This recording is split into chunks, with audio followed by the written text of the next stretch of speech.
Elle est censée être ultra silencieuse, elle se nettoie en 10 secondes, mais est-ce que le café est vraiment bon et est-elle si silencieuse que ça? Aujourd'hui, on va décortiquer une machine qui divise la Philips 3300 Lattego.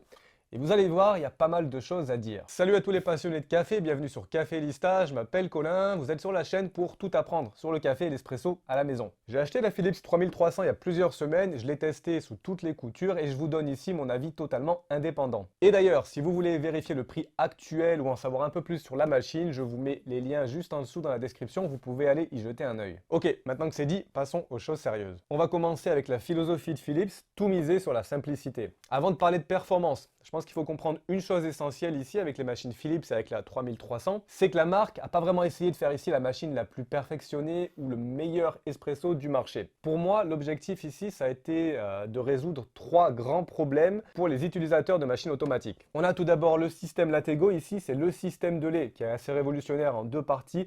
Pas de tube, ça se rince en 10 secondes sous le robinet. On va le voir, c'est le point fort de la machine, on en reparle juste après. Ensuite, ces nouvelles versions, elles ont la technologie Silent Brew. Ça veut dire que normalement, on a un son réduit de 40% par rapport à l'ancienne version, 2200, etc. Est-ce que c'est vraiment 40%? Est-ce que c'est vraiment plus silencieux? J'ai tout mesuré avec un sonomètre. Pareil, je vous explique tout ça juste après. Et puis ensuite, on a toujours le filtre AquaClean. Ça permet de faire jusqu'à 5000 tasses sans détartrer la machine. Donc ça, c'est bien pensé. Ça fonctionne très bien. Mais voilà le truc, ces choix d'ingénierie ont quand même un prix en termes des fois un peu de qualité dans les boissons, on va le voir dans quelques minutes. Commençons par le design, la qualité de fabrication et la qualité de l'interface. La Philips 3300, c'est une machine qui est assez compacte, 25 cm de large, 43 de profondeur, elle pèse environ 8 kg, donc on peut la déplacer très facilement et tout se fait vers l'avant. Ce qui fait que si vous avez des placards assez bas, à part pour le braque à grains, il n'y a pas de problème, le réservoir d'eau se retire donc vers l'avant. Au niveau de la construction, vous devez vous en douter, c'est quand même beaucoup de plastique. On a le plateau égouttoir qui est en acier inoxydable, donc ça c'est sapin, c'est la petite touche. Et puis on a aussi des accents chromés qui vont donner un look un peu plus premium,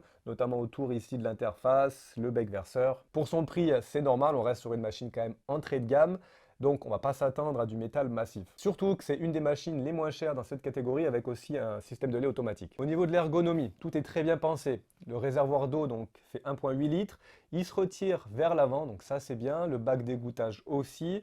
On a un bac assez grand pour une dizaine de galettes espresso. C'est du classique, c'était la même chose sur les modèles précédents. Maintenant, regardons un peu l'interface. Alors là aussi, c'est plutôt bien pensé. On peut voir des fois sur la description écran tactile moderne. Alors, soyons précis, on n'est pas sur un écran tactile ici, on est sur des boutons tactile avec des petites icônes rétro-éclairées. Donc non, c'est pas un écran tactile comme sur les modèles plus haut de gamme, la 5500 par exemple, mais c'est intuitif et ça fonctionne très bien ici pour les fonctions de base. Au niveau des boissons, alors la machine elle a 6 boissons préprogrammées. On a l'espresso, le café long, cappuccino, un latte macchiato, café glacé, la possibilité d'avoir de l'eau chaude à la demande. Et la personnalisation se fait via 3 paramètres, là aussi c'est assez simple, une intensité du café, sur 3, le volume et pour les boissons lactées, le niveau de mousse, mais là ça se trouve sur la carafe. Simple et direct. Par contre, si vous voulez changer la température de l'eau, rentrer dans les différents réglages, il va falloir appuyer sur une séquence de boutons précise, détaillée dans le manuel, donc c'est pas aussi intuitif que si on avait un écran. Et d'ailleurs, moi j'ai pas eu de manuel avec la machine, pour ça il faut rentrer un code QR. C'est dommage, j'aurais bien voulu avoir un manuel papier, c'est pratique, d'autant plus que c'est des fois compliqué de se rappeler la séquence des boutons. Regardons maintenant de plus près le bruit et puis la performance. On l'a vu, Philips mise beaucoup sur le côté silencieux de cette machine. Est-ce qu'il y a vraiment une différence avec les anciens modèles? Justement, j'ai pu tester avant la 2200 et la 5400. Voici donc mon analyse. Alors oui, le moulin est vraiment plus silencieux. Écoutez.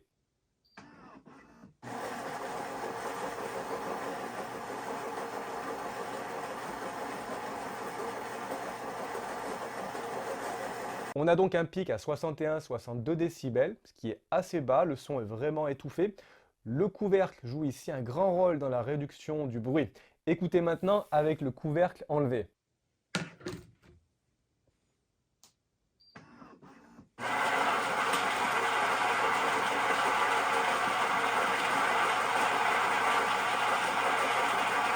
On monte ici à 72-73 décibels, c'est pas du tout la même chose, on est sur un son assez strident, désagréable, assez aigu. En fait, ce son autour des 70 décibels, c'est ce qu'on pouvait retrouver sur les anciennes générations. Premier constat donc, oui, la machine est vraiment plus silencieuse, mais une chose assez étrange en fait se passe finalement, c'est que la pompe devient plus bruyante que le moulin. Alors écoutez.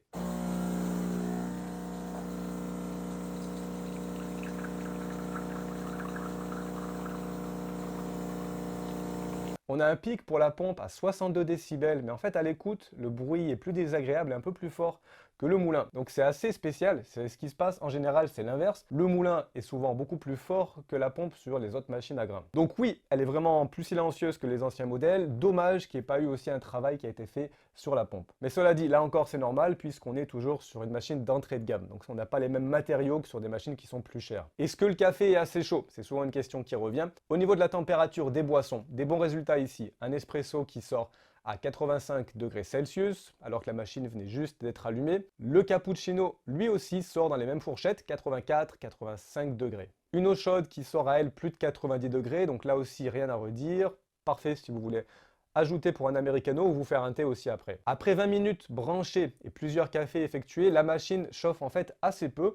On est autour de 35-36 degrés sur le chauffe-tasse au-dessus et un peu moins de 40 derrière le réservoir à eau. Donc là, on a aussi une très bonne chauffe, ça va pas très haut, c'est parfait. Mais maintenant, voyons de plus près le café et l'extraction, qu'est-ce que ça donne? Mais d'ailleurs, pour ceux qui veulent aller plus loin et qui veulent vraiment maîtriser leur machine à grains, je vous ai préparé un petit guide gratuit, bien régler sa machine en 5 étapes. Vous le trouverez juste en dessous dans la description, donc c'est gratuit, vous pouvez aller y jeter un œil, aller le télécharger. Alors au niveau des performances café, on a ici un moulin en céramique avec 12 niveaux de réglage. Bon, la céramique c'est bien, c'est censé moins chauffer, mais ici c'est plus un argument marketing qu'autre chose. On va voir, ça n'a pas une réelle influence après dans la tasse. Concernant la qualité de l'extraction expresso, on en arrive quand même ici au cœur du débat. L'extraction avec les Philips et avec la 3300 est souvent un peu plus claire, moi j'ai trouvé un peu moins corsée qu'avec d'autres marques. D'où ici l'importance d'avoir un très bon réglage de sa machine, sinon vous allez retrouver avec quelque chose de très dilué. Voilà ici mon expresso avec ma machine bien réglé.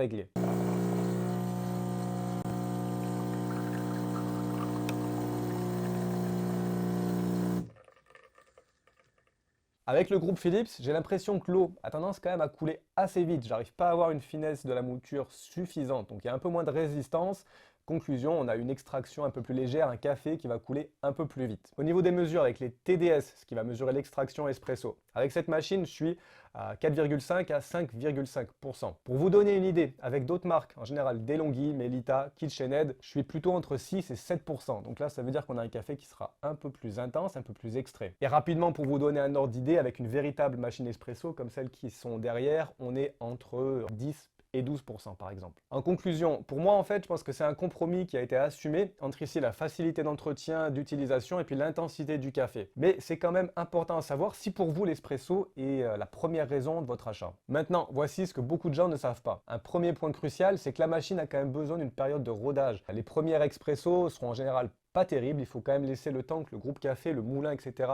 se calibre sur plusieurs dizaines, voire un peu plus de café. Donc la première semaine, les 2 premières semaines, changez pas vraiment tous vos réglages, faites ça plutôt après. Et puis ensuite, deuxième point, il va falloir régler quand même sa machine précisément puisque les réglages d'usine ne sont pas optimaux. Je me retrouve souvent avec cette machine avec une mouture sur 1 ou 2, une intensité au maximum, mais je ne veux pas trop rentrer dans les détails sinon la vidéo serait vraiment trop longue. Pour ça, je vous prépare une nouvelle vidéo sur les meilleurs réglages de la Philips 3300. Abonnez-vous si vous ne voulez pas la rater. Et d'ailleurs, si cette vidéo vous aide à comprendre un peu mieux cette machine, j'ai un petit service à vous demander. Est-ce que vous pouvez aller mettre une petite mention j'aime, un like juste en dessous? Ça nous aide énormément, je vous assure, à pouvoir continuer à produire ce genre de vidéos. Parlons maintenant du système Latego. Là, on en arrive un peu à la star de la machine. C'est donc ici cette carafe. Le Latego, en fait, c'est 2 pièces ici en plastique qui se clipsent. On n'a pas de tube. On n'a pas de coin caché, on n'a pas de tuyau. Il suffit de le rincer très rapidement à 10 secondes sous le robinet. On peut le mettre au lave-vaisselle. Pas d'autre chose à faire. Ici, c'est révolutionnaire en termes de simplicité. Par contre, une chose qui m'embête un peu, moi, c'est que le couvercle ne se clipse pas. En fait, il n'y a pas d'attache. Conclusion, ça a tendance très souvent à tomber. Si vous avez la machine, est-ce que c'est quelque chose qui vous arrive à vous aussi? Dites-moi ça en commentaire. Maintenant, au niveau de la mousse et de la qualité des boissons lactées, elle est épaisse, elle est dense, elle est assez volumineuse. Alors, les utilisateurs occasionnels peuvent la trouver crémeuse ou soyeuse. Si vous êtes par contre habitué à une véritable micro-mousse de barista, vous risquez de la trouver un peu, comment dire, un peu épaisse. Elle n'est pas très fine et on n'est pas sur la qualité d'une micro-mousse faite pour un véritable cappuccino dans un coffee shop.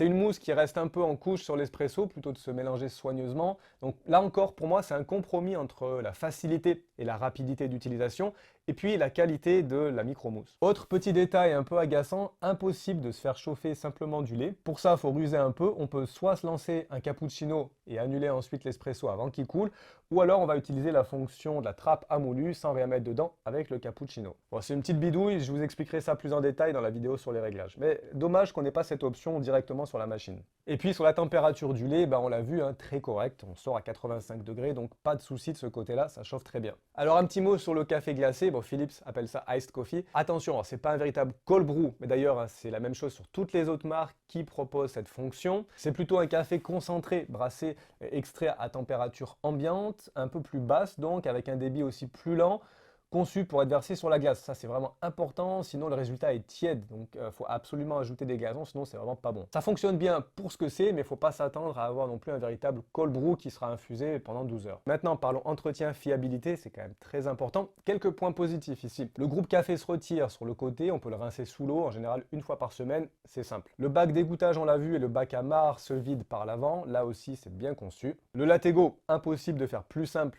ça se rince très vite. Et puis on a le filtre AquaClean à changer de temps en temps, mais qui nous permet de faire beaucoup de café avant qu'il y ait un détartrage. Et si vous ne l'utilisez pas, utilisez quand même de l'eau filtrée. Et puis bien sûr, le programme de détartrage extrêmement important. Ensuite, comme toutes les machines à grains, on aura au bout en général de plusieurs années peut-être des petits joints à changer, des petites choses comme ça, rien d'extraordinaire. Une chose un peu pénible par rapport à d'autres marques, c'est qu'il faut graisser le groupe tous les 2 à 4 mois en général. Donc on a 3 points particuliers, on va mettre un peu de graisse alimentaire. Donc là encore, c'est pas très compliqué, mais il faut le savoir et puis il ne faut pas l'oublier. Maintenant, peut-être que vous vous posez la question, Philips 3300 ou 3200 et puis la 5500, quelles sont les différences? Je ne veux pas trop rentrer en détail ici, j'ai aussi d'autres vidéos prévues là-dessus, mais quand même, je vais vous expliquer globalement les différences qu'on a. La Philips 3300 et la 3200, elles ont le même groupe café, même moulin, même système Latego, le café aura donc le même goût. Les différences, on l'a vu, la 3300 est beaucoup plus silencieuse, en tout cas pour son moulin. Et puis on a une interface qui est changée, qui est un peu plus sympa. À noter aussi donc l'ajout du café glacé. Par rapport à la 5500, alors qu'est-ce qu'on a? Même chose,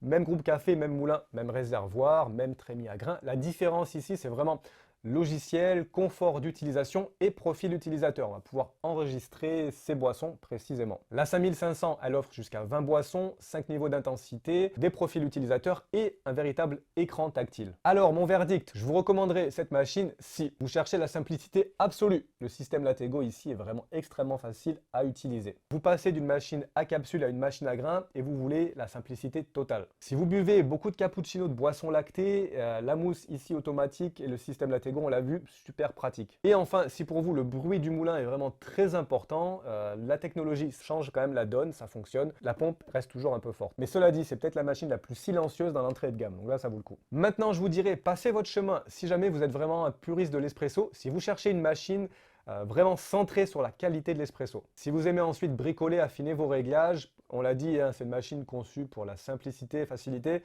On n'est pas sur l'expérimentation poussée. Alors au final, la Philips 3300 Latego, c'est une machine qui ici a fait des choix très clairs. Privilégier la facilité d'utilisation, le silence, un entretien minimal.